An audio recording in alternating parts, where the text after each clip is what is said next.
Hello and welcome to a genteel black hole, the home of my bookish rambles. My name's Ali, I'm running on about 5 hours sleep, and this is a book about women who do magic and wear pointy hats. Which is nice.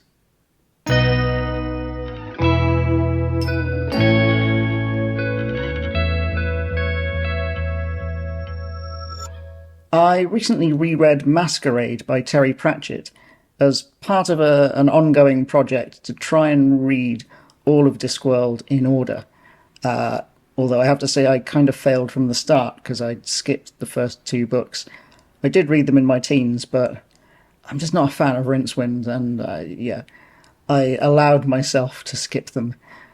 I also allowed myself to skip Interesting Times this month, so for this reason, I have no intention of doing individual reviews for the whole series. However, if you are looking for a bespectacled, bearded person to review the entire Discworld series in order, I highly recommend Thing from the Bookmark. Mark from the Book Thing. By the way, I'm having a go at something new this time. I'm working from a script, so if you see my eyes wandering this way, that's why. It's not just that I'm scared of eye contact. I am scared of eye contact, but that's not. Anyway, Maskerade is the 18th book in Terry Pratchett's Discworld series, and also the 5th book in the sub-series about witches. It follows Granny Weatherwax, a powerful witch from the mountain country of Lanka. It's said that witches don't have leaders, and to quote a previous book in the series, Granny Weatherwax is the most highly regarded of the leaders they don't have.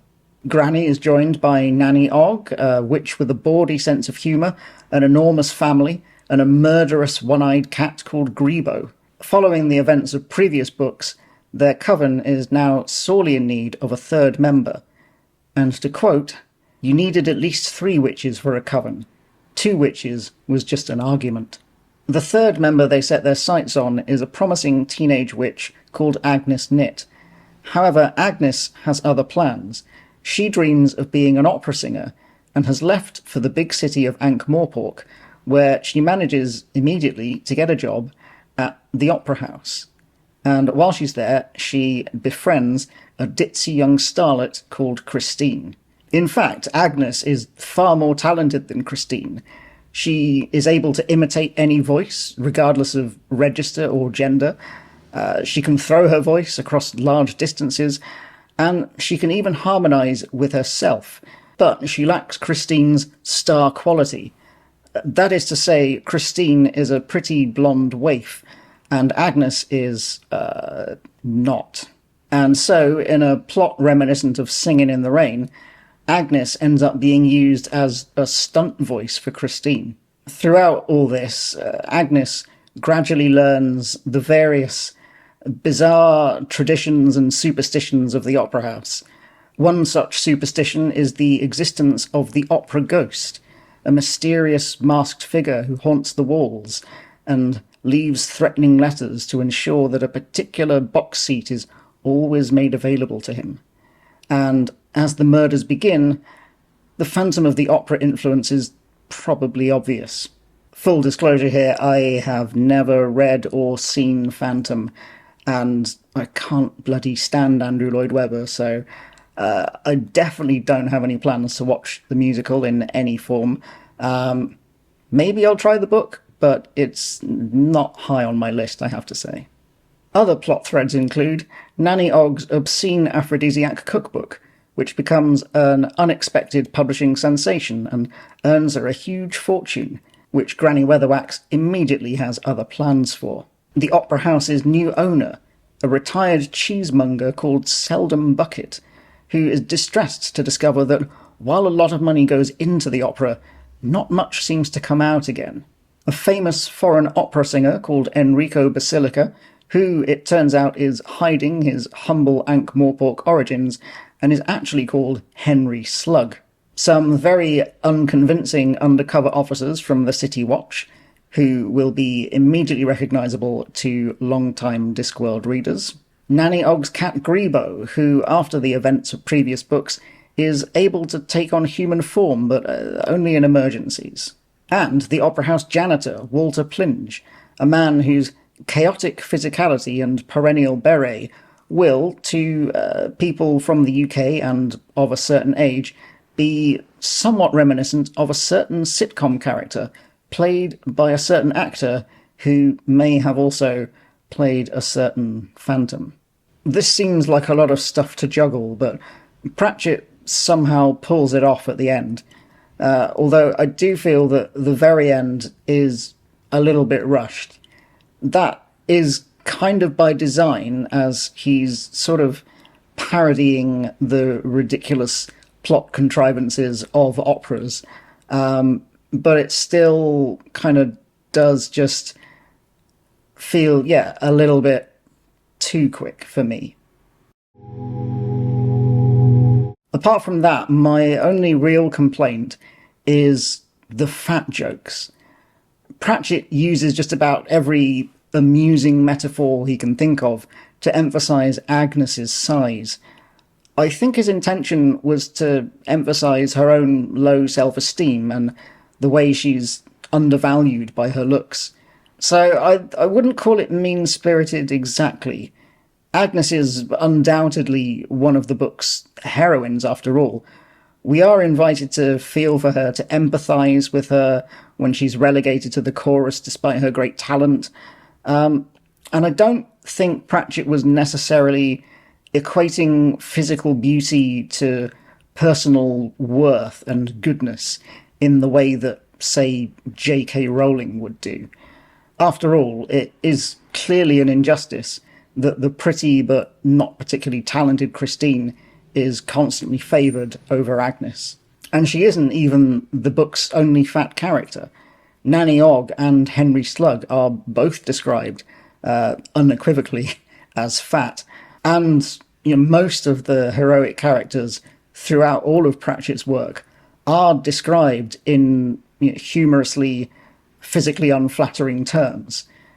But his descriptions of Agnes's fatness in particular are just a little too frequent and a little too emphatic, as if he's having just too much fun thinking up fat jokes to describe her. It's just too much, and it starts to sting. It's really the one aspect of the book that I could do without. From here on in, I'll be discussing aspects of the plot in more detail, so consider this your spoiler warning. If you don't want to know any more about Maskerade, if you haven't read it and you're planning to, then now's your chance to click away. You gone? Well, if you're gone, you can't hear this. Anyway, as the title suggests, masks and disguises are prominent themes in Maskerade. Agnes has an alter ego called Perdita X-Dream, who is allowed to think all the selfish and cynical thoughts that Agnes herself has always repressed. Henry Slug is trapped playing the role of Enrico Basilica, and is therefore constantly denied the hearty Ankh-Morpork food he craves. His hosts assume that he must prefer exotic pasta and seafood dishes, which he hates, but is obliged to eat.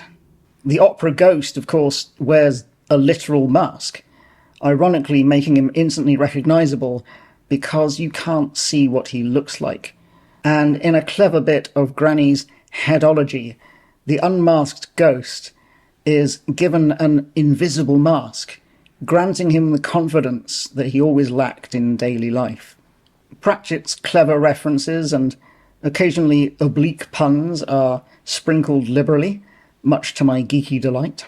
Many famous operas and musicals are given a Discworld twist, such as The Barber of Pseudopolis. I'm particularly impressed by the punny connection between the names of the opera's musical director, Saltzella, and Henry Slug. Saltzella? Slug? Get it?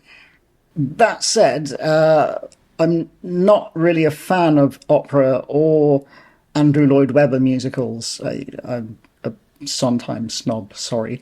So while I I get the references.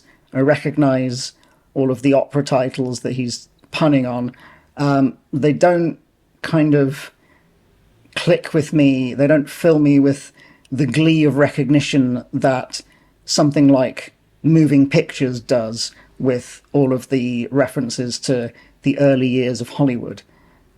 So, they're very clever and very apt references, but they don't quite thrill me. So overall, I'd say this is a really solid book from Pratchett. It's very solidly plotted. The characters are very memorable. However, the references don't particularly click with me, and the number of fat jokes is just far too much, and that kind of keeps me from loving it wholeheartedly. So I would recommend it, but with caveats. But what about you? Have you read Maskerade? What did you think of it? Or have you read or seen The Phantom of the Opera, and are you able to point out some really obvious references that I've missed? I think Christine is actually a character in Phantom. I forgot to mention that. But yeah, are there any more Phantom references that I've completely missed? Maybe let me know in the comments. Anyway, that's about it from me. I am going to collapse somewhere quiet, and I hope that you have a lovely day, and I will see you when I see you.